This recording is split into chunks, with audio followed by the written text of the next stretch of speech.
While sailing wasn't my first choice for a new skill, I definitely think that there can still be potential with it. And Jagex just posted their sailing refinement, so I wanted to check it out. Let's see. Okay, that's cool. We're in this stage, the refinement stage. Take one skill and refine it further. And they're doing sailing, of course, because sailing won. Let's see. Refinement, course system and gameplay loops, navigation and maps slash sea scale, reward space, and overall game integration and lore. All right. Topic number 1.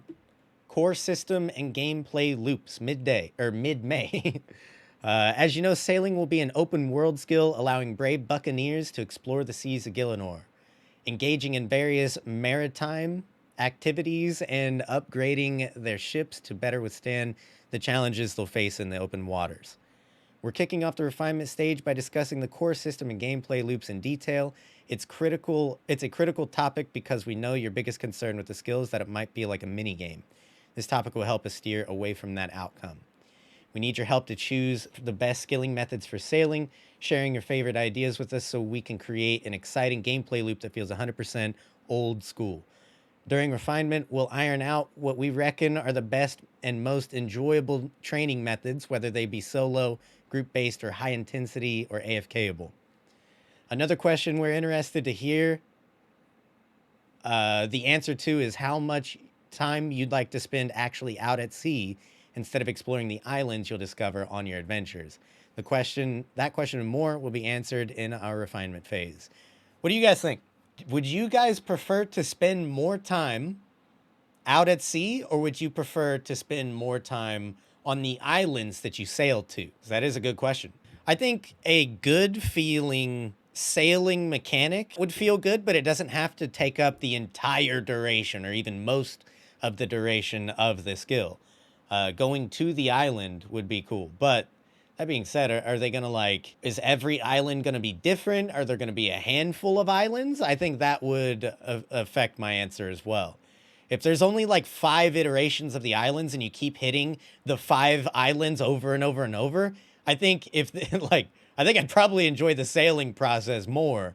But if they were to make it randomized islands, for example, I think that would be fun. That being said, randomized islands would mean that you're put in an instance, which would feel like a minigame. So I'm not sure. Topic number 2, navigation and map/sea scale, late May.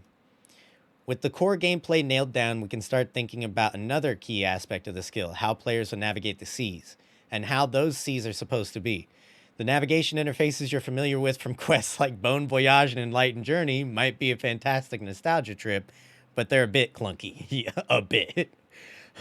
We want navigation to feel enjoyable, a fun way to travel for mobile and desktop scapers alike. Obviously, you'll be spending a significant amount of time moving your boat around while sailing, so this is a real cornerstone of the design. As sailing will not be an instant skill, okay, well, that tells me right there that it probably won't be randomized islands. We'll probably have a set amount of islands. And I think if there's a set amount of islands and it's not a crazy amount, that could kind of feel a bit lame, to be honest. We would get used to those islands in a heartbeat, and it would be very boring to grind. We also want to discuss how the world of Gielinor will expand this new content. We want to add loads of new islands and hidden secrets. Okay, loads of new islands sounds promising. And of course, the new world map must be large enough to harbor hundreds of players and their ships on the open sea.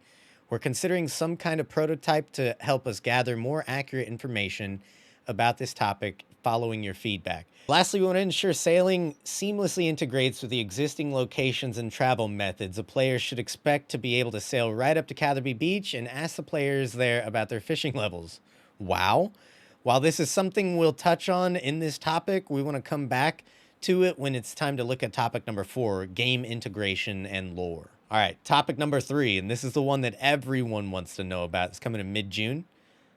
I'm assuming that's more development on the reward space in mid-June.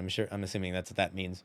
While the core concept of letting players traverse the sea and explore new destinations is an awesome reward in itself, we want to offer more from sailing, including an array of utility benefits for your account and the ability to own and upgrade a ship of your own. Obviously, travel travel is a key reward space from sailing, but we don't want the skill to be just a more in-depth alternative to charter ships and teleports. Yeah, because that'd be way slower. Just like sailing around instead of just teleporting or using a charter ship, yeah, that'd be way, way slower, which means nobody would ever do it. Instead, we want sailing to be a free-form exploration method which lets you go wherever you want rather than a predefined, speedy route to a destination.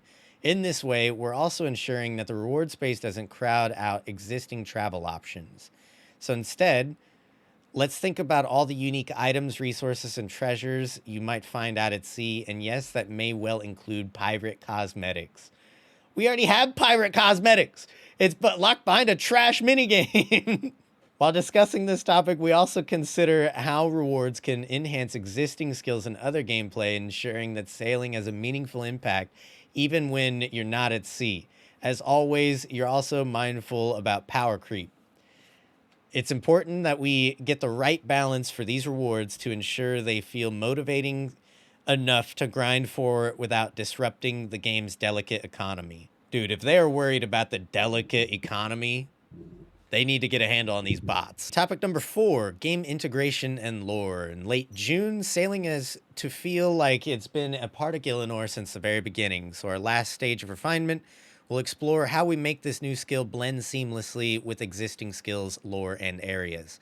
For example, we already have loads of ports in the game, but what purpose might they have in sailing? Your input will decide whether they serve simply as a place to dock your boat or whether they'll serve a greater purpose. There's also tons of existing lore dealing with sailing in the sea.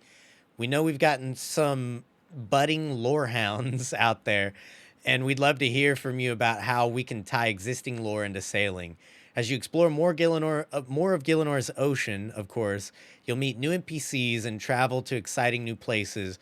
So this is also your opportunity to tell us which as yet unvisited lore you'd like to encounter. Visuals will also be a big part of this topic, so you can look forward to feasting your eyes on some nautical mock-ups. Also included in the blog is a pretty sizable survey that asks in-depth questions about the refinement. I'm going to include the link to this below. It is really important that as many people do this as possible so that if sailing does come out, it'll be the best possible version. Thanks for watching, guys. If you enjoyed this kind of content, like the video, and I will continue to make it. Until next time, peace.